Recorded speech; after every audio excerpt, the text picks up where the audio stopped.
Well, hey there. You look well nice. Don't think I've ever seen you before. Are you new here? Hmm. So, maybe you'd like to come back to my place?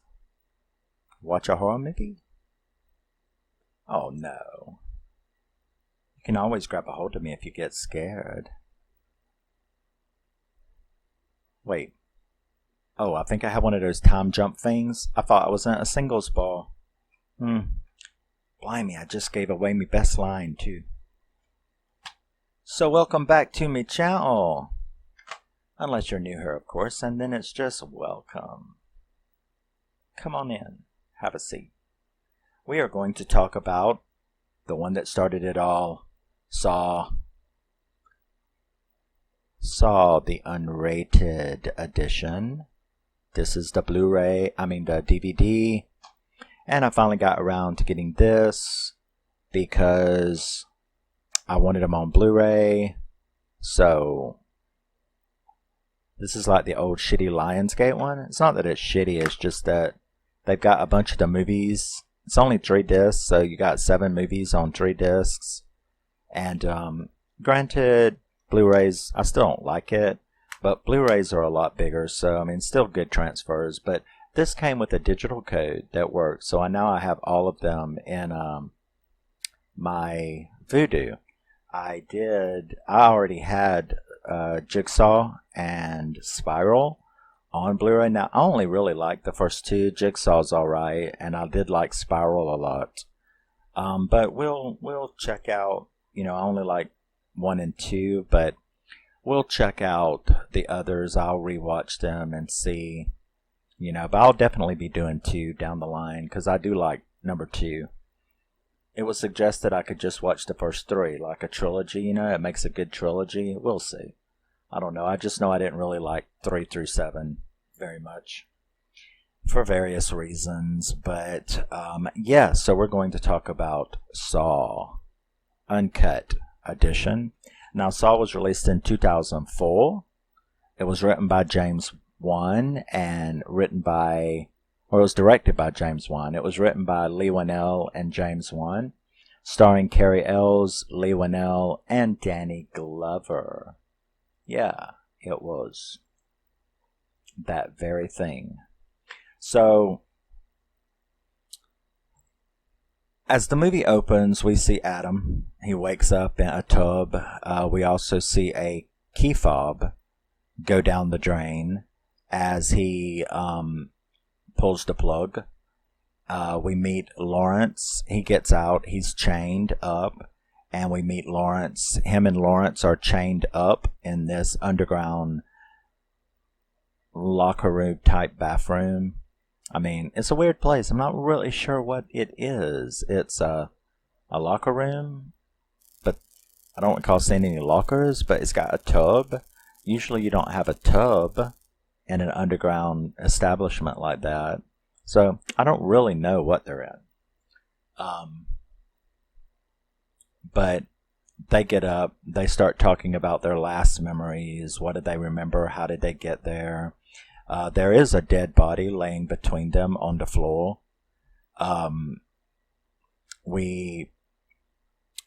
Dr. Lawrence gets his first clue. He notices that everything looks like shit, but the clock on the wall is brand new, so it must be important.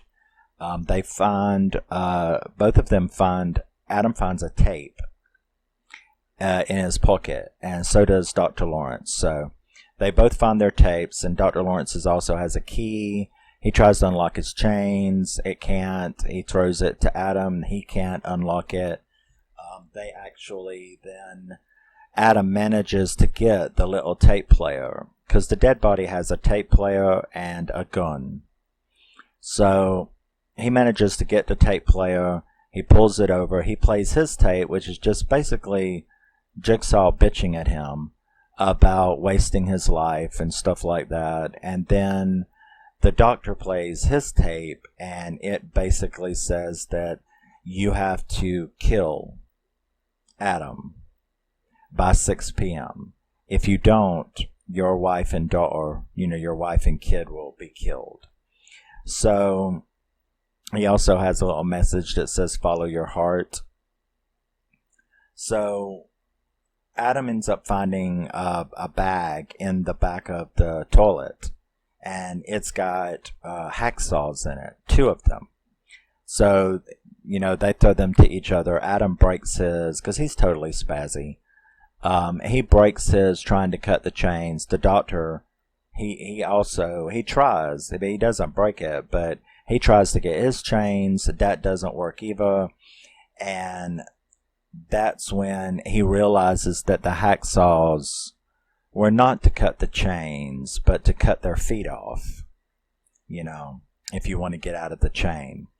So this strikes recognition in Dr. Lawrence, and he starts telling Adam that he thinks he knows who this is. He then tells him the story of the serial killer, where in flashbacks we are introduced to Detective Tapp and Detective Singh. When they're investigating the Jigsaw killer, we get to see a couple of kills. The fat guy and the barbed wire, razor wire, and we get to see this other guy covered in flammable liquid trying to get into a safe. So we get to see these 2 scenes, which gives you a little taste of the kind of games that Jigsaw likes to play. And we are also introduced to the doctor at the hospital. We see him at his job. Now we see a guy named John and an orderly named Zepp. And then the police show up, get Dr. Lawrence, and take him down because at one of the crime scenes there was a pin light. So they took him in, as a suspect in the Jigsaw murders because of that. He ends up getting out of it because he really wasn't there. And he had to tell the truth, which was he's involved in an affair. And that's his alibi. And luckily for him, the person involved did admit to the affair. And so, he was let go. However, Tapp still thinks that it's Dr. Lawrence. He won't let it go. He thinks that. We're introduced to Amanda. Is the only surviving witness of one of his games. Amanda is played by Shawnee Smith, whom will always be the girl that I wanted to, I know she's in the Blob and stuff like that, but to me, she will always be, oh my God, that girl in The Stand, the miniseries, The Stand. Shawnee Smith will always be her, and she was my most hated character in that show. I wanted to murder her in every way imaginable. So it was actually kind of pleasing to see her in a bear trap, the reverse bear trap. But yeah, she will always be that girl to me. So she tells the story of, having to cut this guy's stomach open. He turns out to be alive. The key is in his stomach. She has to literally kill him. He was she thought he was dead, but he was actually just completely whacked out. He had been given an overdose of probably something like fentanyl, but opioids. And when she started cutting into him, he was still alive. Graciously, probably he couldn't feel anything, but it was still disgusting, and that's how she got out. So she does kill him and gets the key, and that's how she got out. Then he makes her admit that she was a drug addict. So once again, you see Jigwall. What is a Jigwall? So we see Jigsaw's once again play on morality. I mean, he's obviously a psychopath. Like a lot of people who are wronged, he forms this morality, going to teach the drug addict a lesson, you know, fat guy a lesson, the guy with the safe a lesson. Everything's a lesson with Jigsaw. So after she has told all the story, he even asked her, did she learn her lesson? Was she appreciative of what happened to her? And she kind of, wavers on it, She's definitely not a drug addict anymore. Talk about tough love. So, we are then seen in flashbacks. We are introduced to Dr. Lawrence's home life. We get to see his wife and his daughter, and what kind of life that they're living, which is kind of really unhappy. I mean, the daughter's fine, but him and her are obviously not getting along. So he leaves that night to go to the hospital, and that's when they get taken hostage. Now, Tapp is obsessed with the case, and he actually is sitting across the way from the doctor's apartment or house. He's right across the way. And, we then see in flashbacks what led up to this point. We see him and seeing, investigating the case. When Detective Tapp recognizes graffiti on a wall and ends up managing to narrow down where this place is, he finds a guy, Max Headroom actually, but he finds the guy in the middle of a test. They try to get him out. Sing shoots the drill. They almost catch Jigsaw, but unfortunately Sing, who chases after him, ends up tripping a gun trap. Like a bunch of guns are above him, and he trips it, and it shoots him from the top of the head down. And so, you can either save him or, chase me. So that's how Jigsaw gets away that time. Now, this, of course, destroys Tapp. It's very Seven-like, This movie has a lot of Seven vibes to me. It always has. And I love Seven, but it's very difficult to watch. But so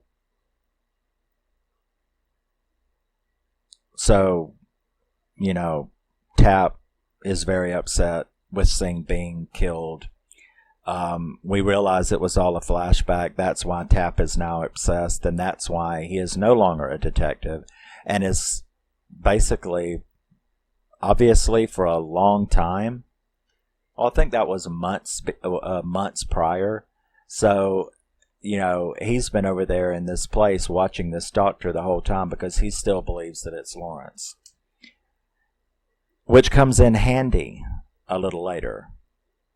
So, it's about that time, we get to see Dr. Lawrence kidnapped, and then we get to see Adam talk about his kidnapping and what took place.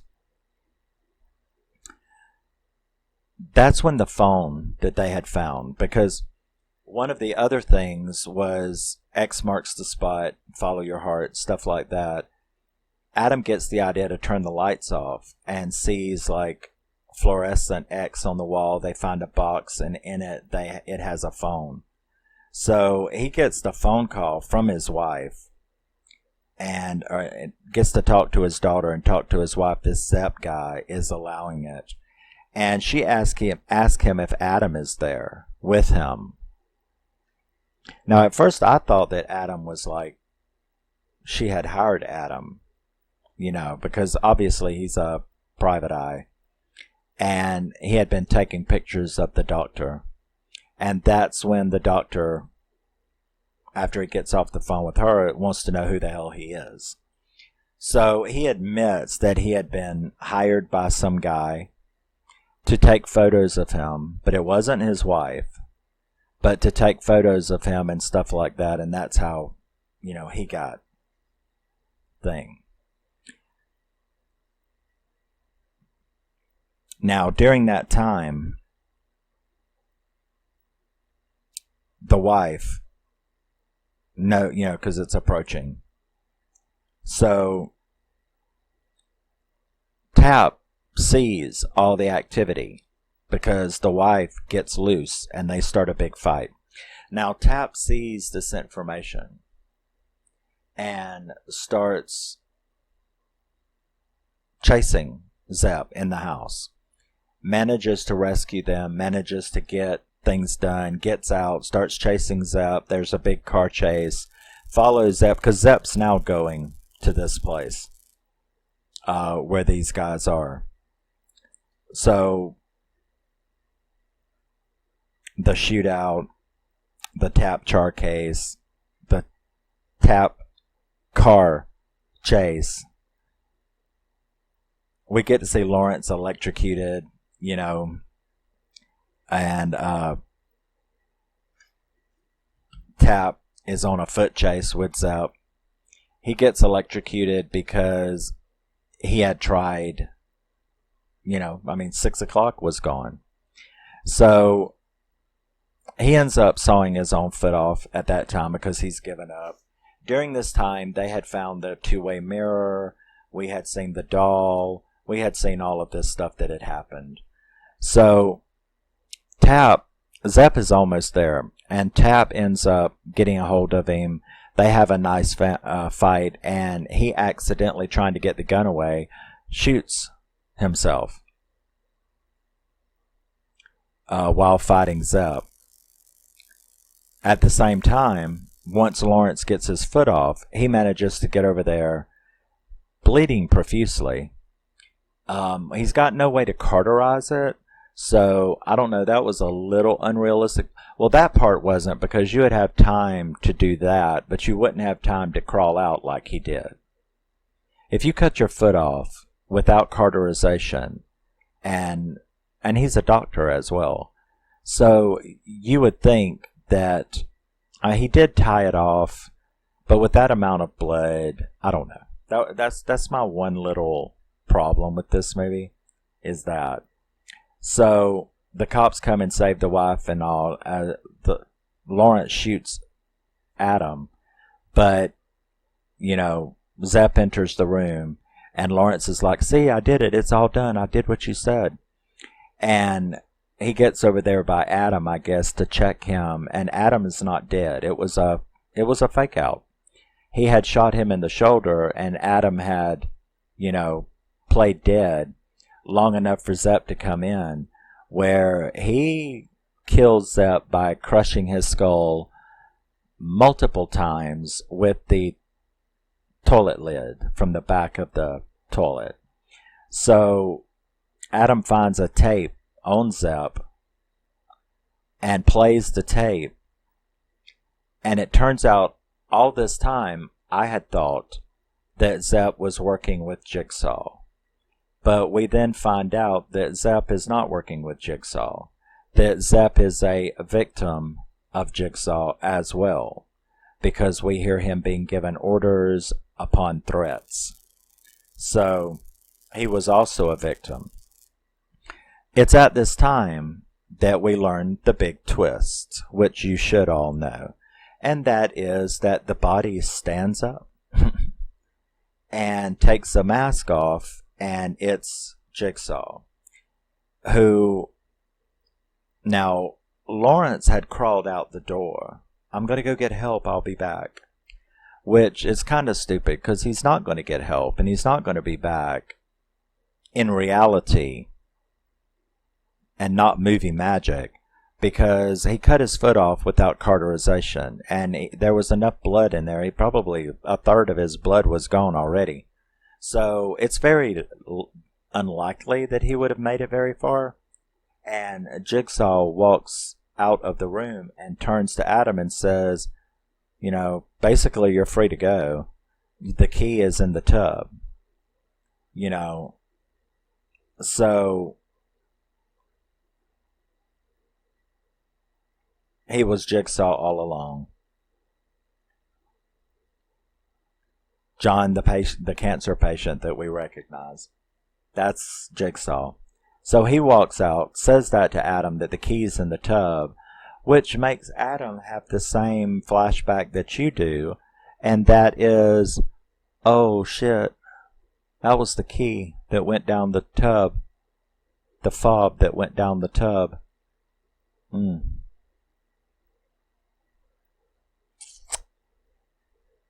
I'd immediately be checking those pipes like, what's he going to get it out with though? And he's still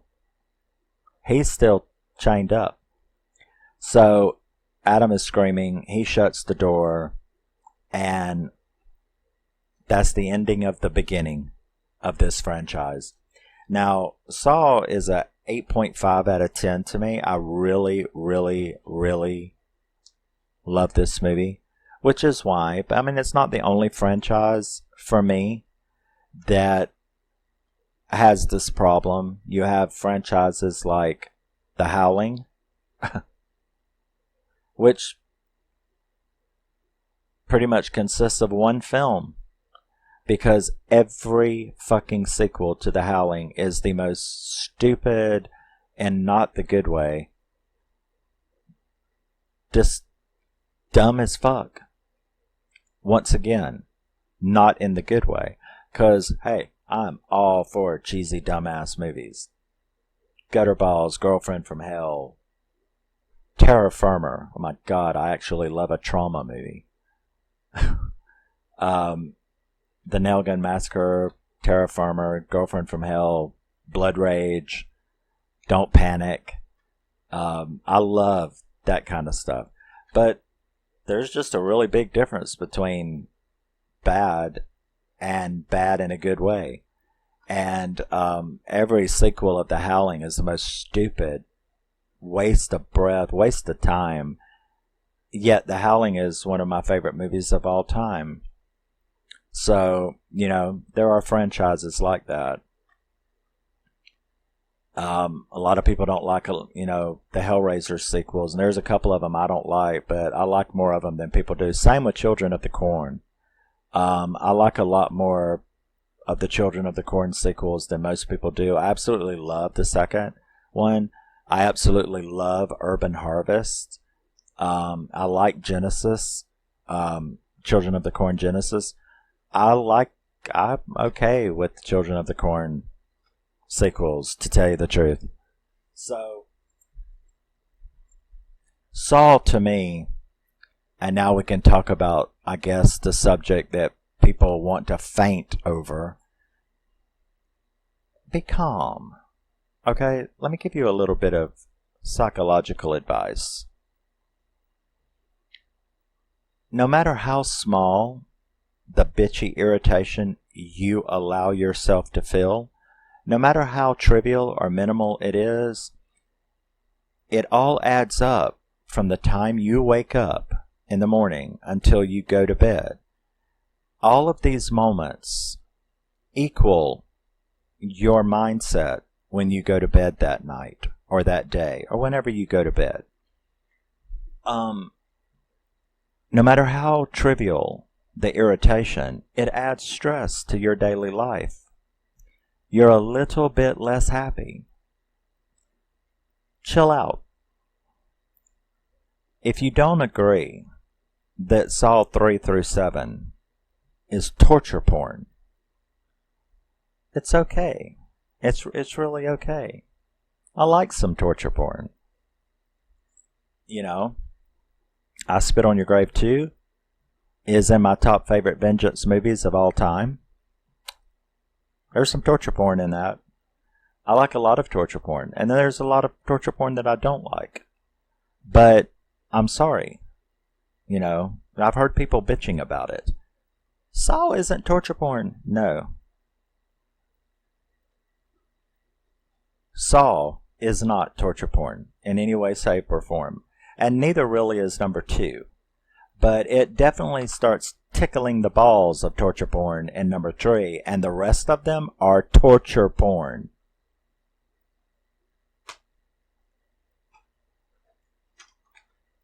Your decision as to whether the word torture porn upsets you is something only you can control.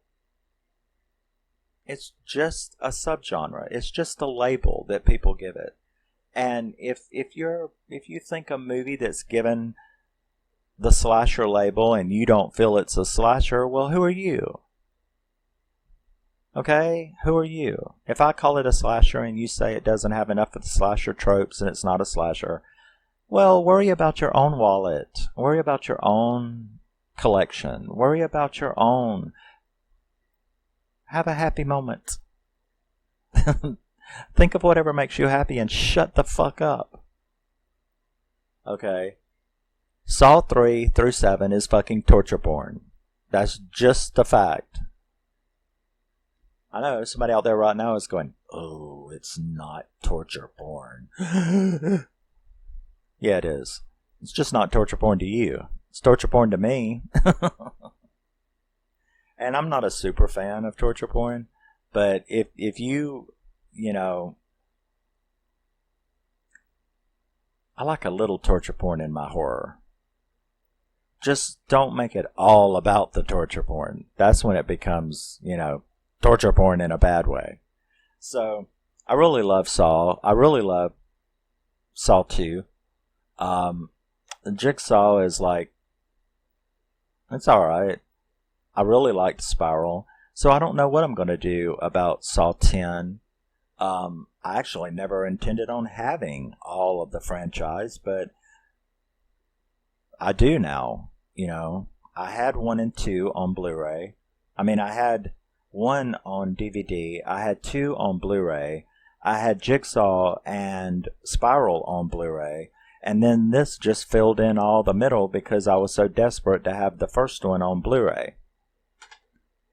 I know there's a 8 movie collection or a 9 movie collection, but 1, it doesn't have the digital codes in it. 2, I've already got Jigsaw and Spiral on Blu-ray. I don't need it. So this is the one I chose, the Lionsgate one. It'll be in the July update. June is next. No, July is next. That's August. So it'll be in this, will be in the August update. I just got it, actually. So, because I knew I was going to revisit this movie. So that's Saw. You can tell me what you think. I think it's an amazing film. I think it really ushered in some new ideas. And, you know, I don't worship at James Wan's feet. I don't really worship at any director's feet because they can all fuck up. They're just people. But it started, you know, it really kicked off James Wan, and he made a lot of good stuff afterwards. So, is this my favorite? I still kind of consider Saw, especially the Uncut edition. You know, I still pretty much consider this my favorite James Wan film. So there you go. And yeah, I love Saw. I love Saw 2. I'll get around to doing Saw 2, and I might do the rest of them. I could do a video on Saw 2, and then just do a video on Saw 3, 4, and 5, and 6, and 7. Like, at one time. Just like, hated it, and this is why. No, I don't really hate them. It's like I said, it just had too much in it for me. But I'll rewatch them and see. And that is Saw 2004, directed by James Wan. And I will see you in the next one. Tell me your opinion. And you can even tell me your opinion of my opinions. Like, you're a fucking asshole. It's not torture porn. Okay, well, neither is Hostel, I guess. You know? Is a Siberian film torture porn? If you don't think that Saw 3 through 7 is torture porn, exactly what do you call torture porn? It's not The Human Centipede, because that's just fucking sick. You need mental help if you like that movie. Don't let me ever find out that you've got that movie in your collection, or I'm going to call a doctor on you. No, just kidding. You're still sick, though. And I will see you in the next one. Love you, miss you. Bye-bye. Always remember and never forget, you've got an opinion too, and it's okay to have it. And so do I. Always remember, never forget, you're a very, very special person no matter what anybody says, even if you are not a morally questionable serial killer, like there is any other kind, or a victim getting taught a lesson chained to a bathtub. Whichever way, I will see you in the next one. Bye-bye.